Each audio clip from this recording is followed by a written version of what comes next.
que Deus abençoe o seu dia. Que grande prazer estar aqui mais uma vez gravando um vídeo para vocês. Minha gratidão a todos os inscritos desse canal, você que aceitou o nosso convite a fazer parte desta família. Eu sou o presbítero Rodney Fernandes, este é o canal Histórias da Bíblia no Contexto da Vida.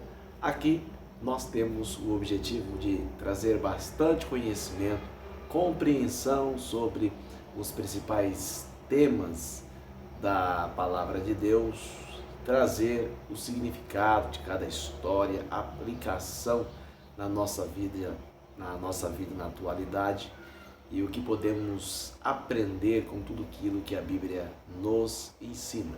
Se você ainda não é inscrito nesse canal, nos ajude. O projeto está crescendo, estamos próximos dos 200 inscritos e eu quero contar com a sua inscrição. Se você ainda não é inscrito, já clique em se inscrever, curte o vídeo, compartilhe. Eu tenho certeza que muita gente vai ser abençoada com esse conteúdo. Muito obrigado. Se você já se inscreveu, continue conosco. Tenho certeza que aqui você vai entender bastante, a sua mente vai se abrir e a tendência é que sejamos abençoados com o conhecimento. Bom, o tema de hoje é sobre a origem da alma. Em que momento da nossa vida a alma ela entra dentro de nós? Você acha que a sua alma é herdada dos seus pais ou a sua alma ela é colocada no ato do seu nascimento, ou Deus já criou todas as almas e manda habitar os corpos até que esses corpos morram e depois essas almas procuram outros corpos e assim vai seguindo a vida? Como é que você acha? O que você acredita? É sobre esse tema que nós vamos estar falando hoje.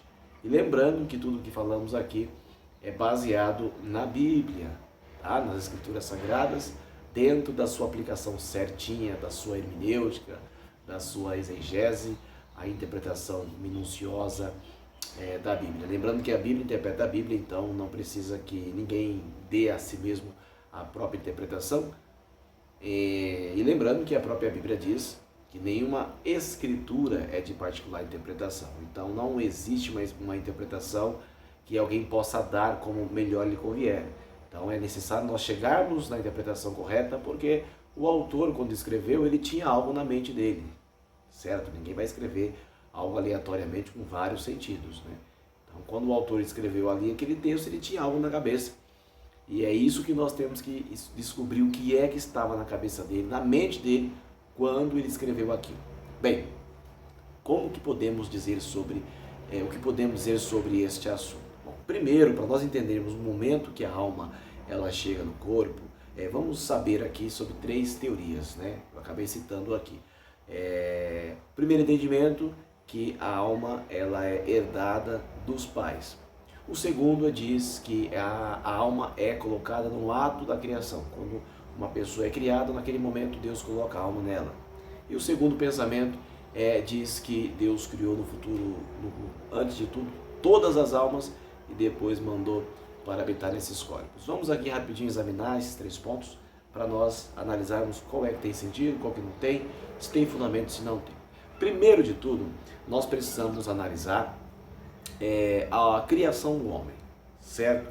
Analisar a criação do homem, a saber, Adão. Lá em Gênesis, logo nos primeiros capítulos, né? Capítulo 1, temos a criação de todas as coisas, depois temos o capítulo 2, se eu não estiver enganado, com certeza acho que não vou estar, Gênesis capítulo 2, versículo 7, é dito que Deus ele formou, né, o homem do pó da terra, e o registro histórico bíblico diz que Deus fez o homem do pó da terra, isto é, a parte visível, que é a parte do corpo, é a parte material que nós enxergamos. Depois é dito que Deus soprou nas narinas, e aí entendemos que a palavra espírito significa vento, o original hebraico, né, é ruach, não sei se assim se pronuncia, né, mas pelo menos é assim que está escrito. Se você souber pronunciar, pode colocar aqui embaixo, eu ficarei muito grato com a sua participação. E quer dizer que O espírito no hebraico significa vento, né? Sopro. Então Deus ele soprou nas narinas do homem o espírito, e depois é dito que o homem foi feito alma vivente, certo? A alma, portanto, lá no grego é chamada de a psique, né? A psique humana, a alma, que é a sede das emoções, dos sentimentos. Na verdade, a alma é a sede da personalidade humana, é onde está sediado todos os nossos sentimentos, todas as emoções, está sediado na alma. Inclusive, no hebraico, né, alguns termos, coração, por exemplo, é traduzido como alma, significando o centro da personalidade, certo? Então, a alma, ela pode significar o centro de toda a personalidade, toda a emoção humana. Então, essa é a parte que nós estamos tratando aqui. Em que momento isso acontece? Bem, para entrarmos nessa questão da alma, é preciso saber que o homem no começo, a saber Adão e Eva, eles foram criados perfeitos, né? 100% na inteligência, na moralidade, eles eram moralmente perfeitos, santos, não havia pecado neles, né? Tudo perfeito. E aí, a partir de Adão, o texto diz que Adão foi nocauteado, né? Uma expressão que usamos. Deus fez com que um grande sono caísse sobre Adão. Enquanto Adão dormia, Deus tomou da costela de Adão e fez Eva. E da costela de Adão, Deus fez, portanto, uma mulher. E aí, esta mulher acabou sendo feita a partir de Adão. Adão foi feito diretamente de Deus e Eva foi feita a partir de Adão. E Eva também, tanto Adão quanto Eva foram criados adultos. E ambos eram perfeitos. Mas o registro diz que eles desobedeceram a Deus. Havia uma ordem expressa que dizia para não comer o fruto proibido. É um fruto que, segundo essa novela do Gênesis, que a Rede Record transmitiu, trouxe como um fruto azul, né? Um fruto desconhecido. Ninguém sabe ao certo que fruto é esse. Muitos pensavam que se tratava da maçã. Claro é que não é a maçã, porque eu penso, não teria sentido o fruto proibido, o fruto do pecado sendo produzido em muitas árvores ao redor do mundo, né? Isso seria um contrassenso. Mas ali trouxe uma informação legal que poderia ser um fruto azul, um fruto diferenciado. Mas enfim, não foi o fruto que foi o problema, mas foi a desobediência, porque a ordem dizia para não comer e eles comeram, portanto. E a partir daquele momento, o homem cometeu o pecado, né? E o pecado entrou no mundo. A partir dali, de acordo com Isaías 59, versículo 2, diz que o pecado e a iniquidade separam o homem de Deus. Então, quando o homem pecou, né, homem, lembrando que a palavra homem, lá no hebraico, significa espécie humana, tá? Então, o homem fala da espécie. Então, quando a espécie humana, ali em Adão, pecou, o que aconteceu? Houve uma ruptura no relacionamento, né? Entre Deus e o homem, houve essa separação. E de acordo com Romanos, capítulo 5, versículo 12, é dito que através do pecado de Adão veio a morte, e a morte passou a todos os homens. Por isso que todos pecaram. Então assim, por causa do pecado de Adão, todos herdaram a consequência desse pecado, que é a morte eterna, né? A separação de Deus. A morte veio como consequência do pecado. Então nós herdamos essa tragédia de Adão. Então percebe que uma herança espiritual vem de Adão, e depois, no Novo Testamento, temos a revelação de Cristo, Jesus vindo como sendo a solução para todos os problemas, e dessa forma o pecado foi resolvido. Mas é em Cristo, tá certo? Então, o que ele fez anula o pecado e permite que o homem novamente tenha um relacionamento com Deus. Então você observa que, espiritualmente falando, você herda de Adão uma maldição pelo pecado dele. Então nós herdamos dele a natureza humana, nós herdamos aqui a carne, nós herdamos a natureza, porque Deus só fez 2 pessoas na terra. Eu sempre repito isso. Deus não fez todo mundo, ele só fez 2, né? Ele fez Adão e fez Eva, está claro. O resto foram fruto de uma proliferação, uma multiplicação, e tudo que veio depois de Adão não é um ato direto de Deus, é um ato de multiplicação do primeiro modelo que Deus criou. Então Adão e Eva sim foram feitos por Deus, o resto não foram feitos, foram apenas resultado de multiplicação, né? Então o que veio depois veio de Adão, e todos que vieram de Adão herdaram o quê? A natureza de Adão. Tudo que Adão tinha, nós herdamos.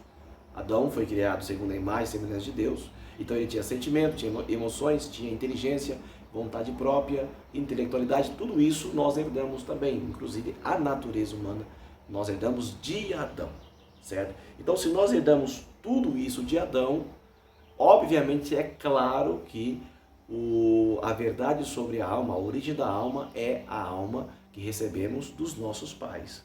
Assim como nós recebemos a natureza humana, recebemos a intelectualidade, a inteligência, tudo que nós recebemos como herança, inclusive a consequência do pecado, isso prova para nós o quê? Que a alma também ela é transferida de geração em geração, dos pais. Você nasce e os seus pais passam a natureza deles para você.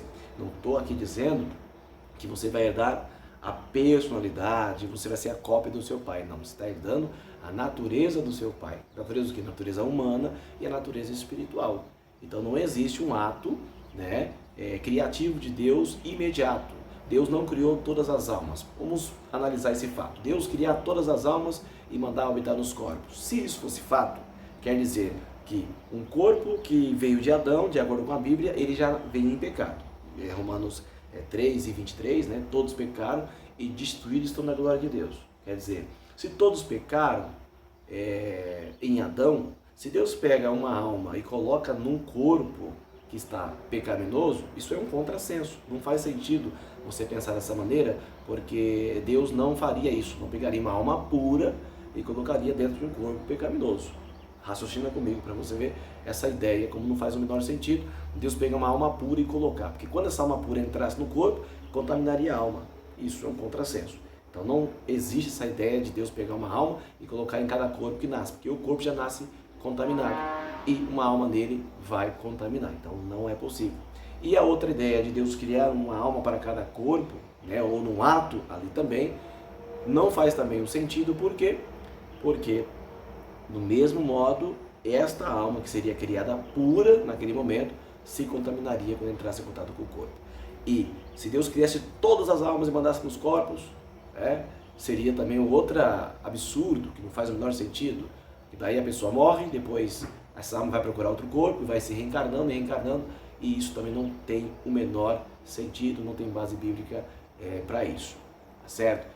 Os textos usados, como por exemplo Eclesiastes 12:7, que o corpo volta para a terra e o espírito volta para Deus que o deu, esse espírito falando da vida, a vida dada por Deus volta para Deus. Agora a alma ela segue para o mundo dos mortos. Inclusive eu tenho aqui um vídeo no canal sobre se existe vida após a morte. Dá uma olhadinha lá, você vai gostar bastante desse conteúdo, certo? Então explicando aqui, dando esses exemplos para vocês, toda a alma humana é uma herança dos próprios pais. Então você nasceu da sua mãe, do seu pai, você herdou a alma do seu pai. Não a alma do seu pai de forma direta, a alma do pai, a alma da mãe. Estou falando dessa parte do ser, que são espírito, alma e corpo. Então esse terceiro elemento, ou segundo elemento, podemos dizer, porque é espírito, alma e corpo, pela lógica, pelo que você vê lá em segundo, 1 Tessalonicenses 5:23 ou 25, que diz que todo o vosso espírito, alma e corpo seja conservado plenamente irrepreensível para o dia do Senhor. Então,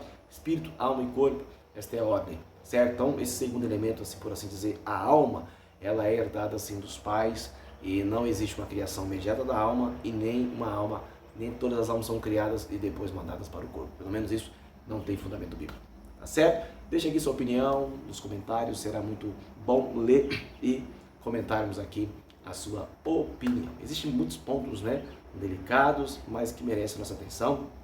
E aqui nesse canal, sempre trazendo para você a Bíblia como pano de fundo, como sendo aquela que interpreta a si mesmo. Tá bom? Muito obrigado por ter chegado até aqui. Compartilhe esse vídeo com mais pessoas, que Deus abençoe. Peço desculpa por demorar tanto para gravar o vídeo, bastante correria, como vocês sabem.